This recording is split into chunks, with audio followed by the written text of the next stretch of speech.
जय हिंद दोस्तों। चंद्रयान 3 की सफलता के बाद इसरो के द्वारा भारत का पहला सूर्य मिशन, इसको नाम दिया गया है आदित्य L1।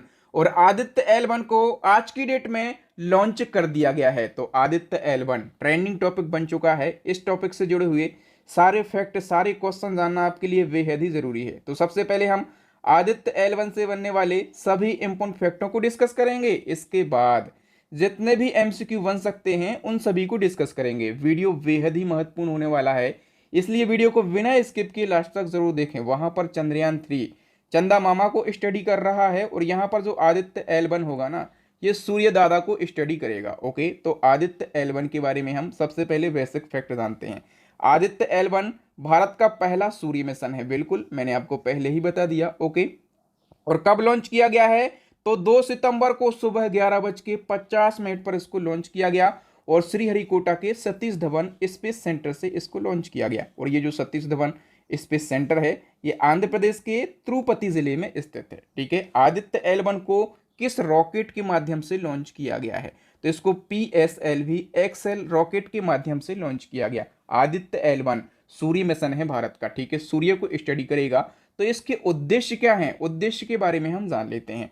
सूर्य को समझना या फिर सूर्य का अध्ययन करना इसका प्रमुख उद्देश्य है। ठीक है, लेकिन सूर्य का अध्ययन तो करेगा, लेकिन अध्ययन क्या क्या करेगा इसके बारे में हम जान लेते हैं। तो सूर्य के प्रकाश को अलग अलग तरंग दैर्ध्य में तोड़कर सूर्य के वातावरण के बारे में जानकारी हासिल करेगा और सूर्य के किनारों पर होने वाली हीटिंग का पता लगाएगा। सूर्य के किनारों पर उठने वाले तूफानों की गति और उसके तापमान के पैटर्न को भी समझेगा और सूर्यमंडल के वायुमंडल की जानकारी को रिकॉर्ड करेगा। पृथ्वी पर आने वाली सूरज की किरणों से मौसम पर क्या प्रभाव पड़ता है, क्या असर पड़ता है, उसका पता लगाएगा। ठीक है, और सूर्य के संबंध में अन्य जितने भी वैज्ञानिक अध्ययन हैं, जो भी उसको कमांड दिए गए होंगे, सारी चीजों को स्टडी करेगा। ओके, तो दोस्तों आदित्य L1 लॉन्च तो हो गया है, लेकिन इसको कहां पर स्थापित किया जाएगा जहां से आदित्य L1 सूर्य को स्टडी करेगा? तो हम डायग्राम के माध्यम से समझ लेते हैं। ये क्या है? ये अपनी पृथ्वी है। ओके, और यहाँ पर कहीं सूर्य है। ठीक है, ये मान के चलो ये क्या है? हमारा सन है। ओके, तो यहाँ से आदित्य L1 को भेजा गया। सबसे पहले क्या करेगा? तो पृथ्वी के ऑर्बिट में ये चक्कर लगाएगा, इसके बाद ये यहाँ पर जाएगा। ठीक है, और इसको कहाँ पर स्थापित किया जाएगा? हेलो ऑर्बिट में स्थापित किया जाएगा। तो ये हेलो ऑर्बिट है और हेलो ऑर्बिट के अंदर ही L1 पॉइंट है। ठीक है, L1 पॉइंट या फिर इसको हम क्या कहते हैं? लैग्रेंज पॉइंट कहते हैं। ठीक है, और हम बात करें कि जो लैग्रेंज पॉइंट है, L1 पॉइंट है, ये पृथ्वी से कितनी दूरी पर स्थित है? तो 1.5 मिलियन किलोमीटर की दूरी पर स्थित है और यहीं पर आदित्य वन जो है ये हेलो ऑर्बिट में चक्कर लगाकर सूर्य को स्टडी करता रहेगा। ठीक है, अच्छा, L1 पॉइंट की बात हुई है, तो L1 पॉइंट के बारे में हम थोड़ा सा जान लेते हैं। तो देखो दोस्तों, सूर्य और पृथ्वी की अपनी ग्रेविटी है, आप लोगों को पता होगा। ठीक है, और हम बात करें कि दोनों के पास में जो गुरुत्वाकर्षण बल है वो दोनों का अपना अलग अलग है। तो L1 पॉइंट पर आकर जो दोनों का ग्रेविटी फोर्स है वो बैलेंस हो जाता है। ठीक है, इसी को हम L1 पॉइंट कहते हैं। ठीक है, यहाँ पर दोनों का जो ग्रेविटी फोर्स है वो बैलेंस रहेगा और इसी के ऑर्बिट में जो आदित्य L1 है वो क्या करेगा? वो चक्कर लगाता रहेगा और सूर्य को स्टडी करता रहेगा। जब दोनों पिंडों का जो ग्रेविटी फोर्स है वो लगभग बैलेंस है, तो इसको अपनी ज़्यादा ताकत लगाने की ज़रूरत नहीं पड़ेगी। अब ज़्यादा ताकत नहीं लगानी पड़ेगी तो बेसिक सी बात है कि इसका फ्यूल भी उतना ज़्यादा नहीं जलेगा, मतलब कम फ्यूल की ज़रूरत पड़ेगी। ओके, तो आई होप आप L1 पॉइंट को तो समझ गए होंगे और भी आगे हम डिस्कस कर लेते हैं। तो देखिए दोस्तों, किन्हीं दो पिंडों के बीच में 5 L1 पॉइंट होते हैं। L1 पॉइंट को क्या कहा जाता है? लैग्रेंज पॉइंट कहा जाता है। 5 होते हैं, L1, L2, L3, L4 और L5। अच्छा, ये लैग्रेंज पॉइंट आया कहाँ से? किसने बताया कि ये पॉइंट होते हैं दो पिंडों के बीच में? तो एक वैज्ञानिक थे, जोसेफी लुईस लैग्रेंज। ठीक है, इन्होंने ही खगोलीय पिंडों के बीच में 5 पॉइंट बताए थे, 5 बिंदु बताए थे, 5 बिंदुओं की खोज करी थी और इनके नाम पे ही इन बिंदुओं को क्या कहा गया? लैग्रेंज पॉइंट कहा गया, लैग्रेंज बिंदु कहा गया। ओके, अच्छा, अब हम बात कर लेते हैं कि L1 ही क्यों चुना? तो देखिए दोस्तों, पूरे समय सूर्य का अध्ययन करने के लिए L1 सबसे उपयुक्त पॉइंट है। यहाँ पर किसी भी प्रकार का ना तो चंद्र ग्रहण पड़ेगा और ना ही सूर्य ग्रहण पड़ेगा। तो अपना जो आदित्य L1 है वो कंटिन्यू सूर्य को निहारता रहेगा, सूर्य को स्टडी करता रहेगा। ठीक है, इसलिए L1 पॉइंट पर इसको भेजा गया है। अब डायग्राम के माध्यम से हम थोड़ा सा और समझ लेते हैं। तो देखो दोस्तों, ये है अपनी पृथ्वी, ठीक है। और ये जो आप यहाँ पर देख पा रहे होंगे, ये है L1 पॉइंट और इतनी दूरी पर स्थित है क्या, सूर्य। तो यहाँ पर रहेगा, हम कहें कि सूर्य और पृथ्वी के बीच में जितनी दूरी है, केवल 1% दूरी ही तय करने वाला है आदित्य L1। और यहाँ पर लैग्रेंज पॉइंट 1 पर बैठकर ये सूर्य को स्टडी करता रहेगा। तो मैंने बताया था कि 5 लैग्रेंज पॉइंट होते हैं, ये 1 है, और पृथ्वी के जस्ट पीछे ये L2 है, और L4 और L5 है यहाँ पर, और सूर्य के पिछले हिस्से पर L3 पॉइंट है, ठीक है। तो L1 पर रहकर हमारा आदित्य L1 जो है ये सूर्य को स्टडी करता रहेगा। ओके, तो दोस्तों अब आदित्य L1 भारत के पहले सूर्य मिशन से जितने भी MCQ बन सकते हैं उनको हम समझ लेते हैं। तो आइए नंबर फर्स्ट क्वेश्चन की बात करें। मिशन आदित्य L1 निम्न में से किसके अध्ययन से संबंधित है। बिल्कुल इसी प्रकार के इजी क्वेश्चन भी मिल सकते हैं। तो जो आदित्य L1 है ये सूर्य को स्टडी करेगा, सूर्य का अध्ययन करेगा। ओके, नेक्स्ट क्वेश्चन, भारत के पहले सोलर मिशन का नाम बताइए। चूंकि भारत ने आदित्य L1 से पहले कोई भी सूर्य मिशन नहीं भेजा है, तो आदित्य L1 जो है ये भारत का पहला सूर्य मिशन हो जाएगा। ओके, नेक्स्ट वन की बात करें। मिशन आदित्य L1 कब लॉन्च किया गया। लॉन्चिंग डेट जरूर याद रखना है, 2 सितंबर 2023 को, और सुबह 11:50 पर करीब इसको लॉन्च किया गया है, ठीक है। नेक्स्ट वन की बात करें। मिशन आदित्य L1 को कहां से लॉन्च किया गया, कहां से प्रक्षेपित किया गया। तो सतीश धवन अंतरिक्ष केंद्र श्रीहरिकोटा से, जहां से चंद्रयान 3 को लॉन्च किया गया था वहीं से इसको लॉन्च किया गया। ये कहां पर स्थित है, ये आंध्र प्रदेश के तिरुपति जिले में स्थित है। ओके, नेक्स्ट वन की हम बात करें। मिशन आदित्य L1 को किस रॉकेट की मदद से लॉन्च किया गया है। रॉकेट का नाम तो पूछा ही जाता है एग्जाम में। तो दोस्तों PSLV XL रॉकेट, जो कि हम बात करें कि इसरो का सबसे ताकतवर और सबसे भरोसेमंद रॉकेट है, ठीक है। और इसी रॉकेट के माध्यम से आदित्य L1 को लॉन्च किया गया है। अच्छा, कई जगह पर आपको एक और नाम मिल सकता है, क्या, PSLV C57, ठीक है। PSLV C57 ये नाम भी आपको मिल सकता है। तो एक ही नाम है, एक ही रॉकेट के दो नाम है, इसको भी आप याद रखेंगे। वैसे ऑफिशियल इसका नाम है PSLV XL। नेक्स्ट क्वेश्चन है, मिशन आदित्य L1 में जो L है इसका अर्थ क्या है। आप लोग आंसर लगाइए, मैंने जो फैक्ट समझा दिए हैं आप लोग खुद आंसर कर सकते हैं। L का अर्थ क्या है, लैग्रेंज पॉइंट, ठीक है। डी ऑप्शन करेक्ट हो जाएगा। और कितने पॉइंट होते हैं दो पिंडों के बीच में, 5 पॉइंट होते हैं। नेक्स्ट क्वेश्चन है, लैग्रेंज पॉइंट 1 पृथ्वी से कितनी दूरी पर स्थित है। मैंने बताया था कि जो पॉइंट 1 है, जो L1 है, ये पृथ्वी से 1.5 मिलियन किलोमीटर यानी कि 15 लाख किलोमीटर की दूरी पर स्थित है। तो दोनों ऑप्शन ये सही हैं।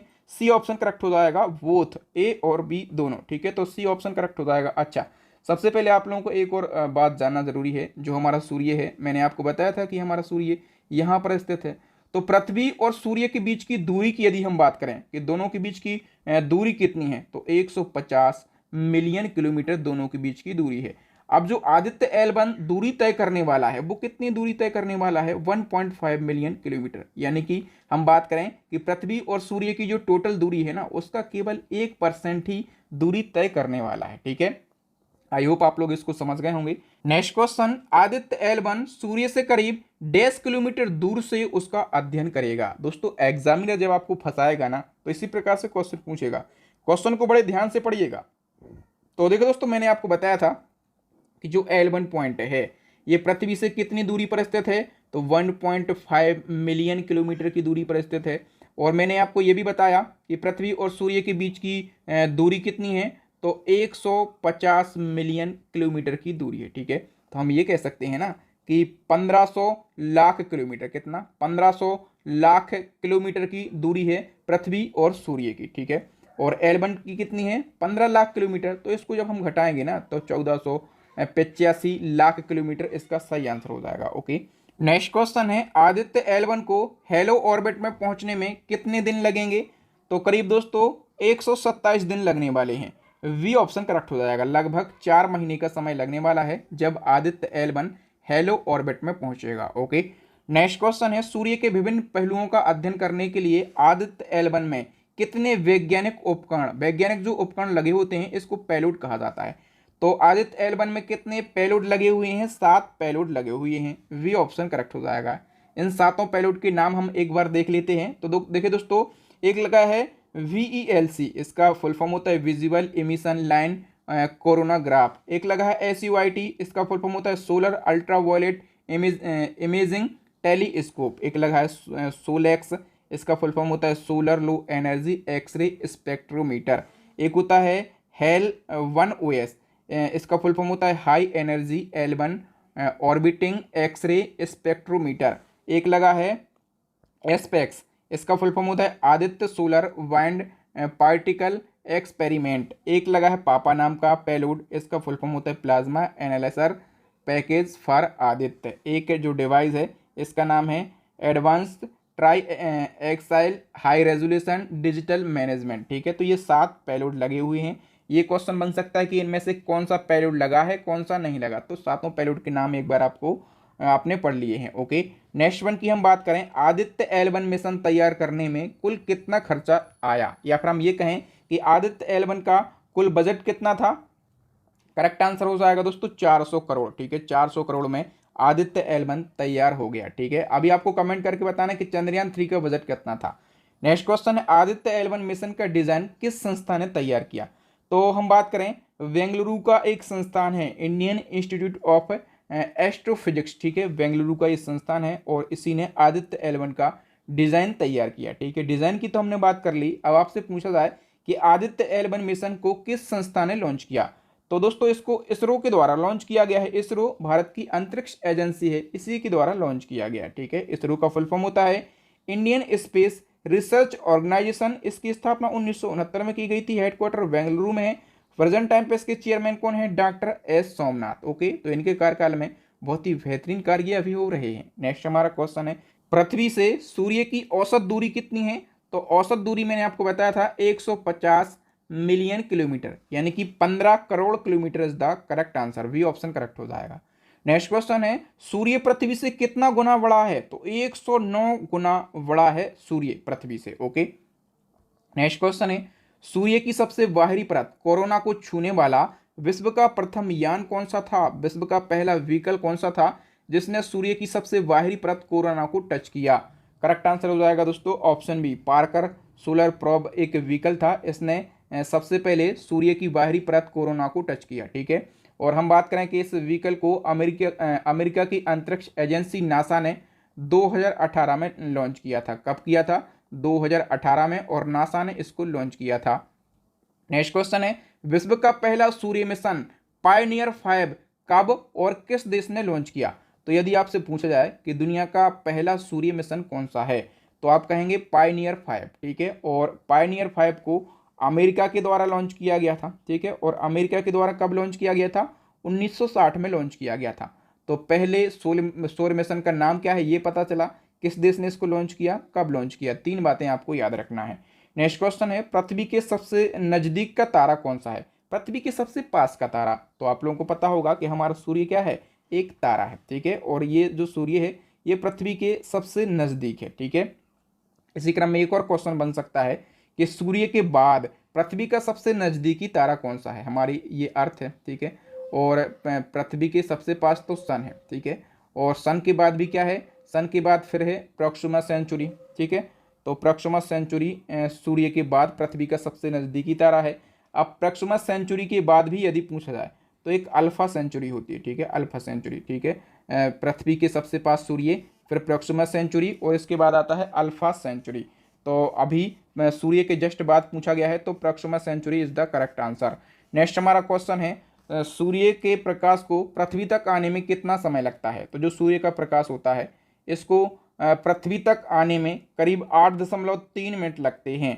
डी ऑप्शन करेक्ट हो जाएगा। ठीक है, और यदि एक और क्वेश्चन पूछा जाए कि चंद्रमा का जो प्रकाश है, ठीक है, चंद्रमा के प्रकाश को पृथ्वी तक आने में कितना समय लगता है, तो केवल 1.3 सेकंड का समय लगता है। ठीक है, दोनों बातें आपको याद रखना है। अच्छा, यहाँ पर भारत का जो पहला सूर्य मिशन है उसके बारे में हमने कंप्लीट फैक्टों को समझा, जितने भी क्वेश्चन बन सकते थे उन क्वेश्चन को समझा। इसी प्रकार से यदि आप करंट अफेयर्स के हर ट्रेनिंग टॉपिक को पढ़ना चाहते हैं बिल्कुल डिटेल में और आसान भाषा में, तो इसके लिए हमने अपनी करंट अफेयर्स की अपडेट ई बुक को लॉन्च कर दिया है। रामबाण ई बुक है। आप किसी भी एग्जाम की तैयारी कर रहे हो, मैं गारंटी से बोल सकता हूं कि इस ई बुक से मैक्सिमम क्वेश्चन आपके एग्जाम में पूछे जाएंगे। 90 to 95% क्वेश्चन जो हैं आपको इसी ई बुक से देखने के लिए मिलेंगे। तो यदि आपको एग्जाम में सिलेक्शन लेना है तो हमारी करंट अफेयर्स की और साइंस दोनों ई बुक लॉन्च हो गई हैं। दोनों ई बुक को परचेस कर लीजिए और दोनों ई बुक का लिंक आपको वीडियो के डिस्क्रिप्शन में मिल जाएगा। आपके बहादुर सर की मेहनत। सबसे पहले टॉपिक लाने के लिए आप हमें कमेंट सेक्शन में जय हिंद जय भारत और